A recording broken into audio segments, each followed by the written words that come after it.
কুমিল্লার বুড়িচং উপজেলার ছোট্ট গ্রাম কিশোরনগর। মাত্র ৩টি বাড়ি নিয়ে গড়ে ওঠা এই গ্রাম এখন পরিচিত হাজারো অতিথি পাখির নিরাপদ আশ্রয় হিসেবে। গ্রামের বাঁশঝাড়, তেঁতুল, আম ও নারিকেল সহ বড় গাছগুলো ভরা সাদা বক আর কালো পানকৌড়ির বাসায়। পাখির কলকাকলিতে দিনভর মুখর পুরো এলাকা। রুবেল মজুমদারের রিপোর্ট, জানাচ্ছেন শম্পা আক্তার।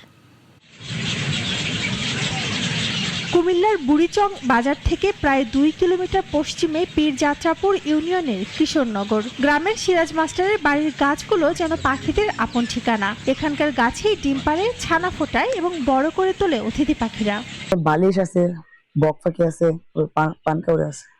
গাছের ডালে ডালে দেখা যায় অসংখ্য বাসা। বছরের প্রায় 4 মাস এই গ্রামেই কাটায় পাখিগুলো। আজ 3-4-5 বছর ধরে আইয়া 2-3 মাস থাকে।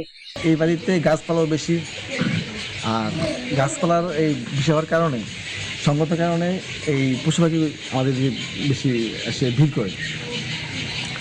তো এই বাড়িতে অনেকদিন ধরেই পাখির বসবাস, প্রায় আজকে 3-4 বছর তো হবেই। এই পাখির অভয়াশ্রম দেখতে প্রতিদিনই আশেপাশের বিভিন্ন এলাকা থেকে ছুটে আসেন দর্শনার্থীরা।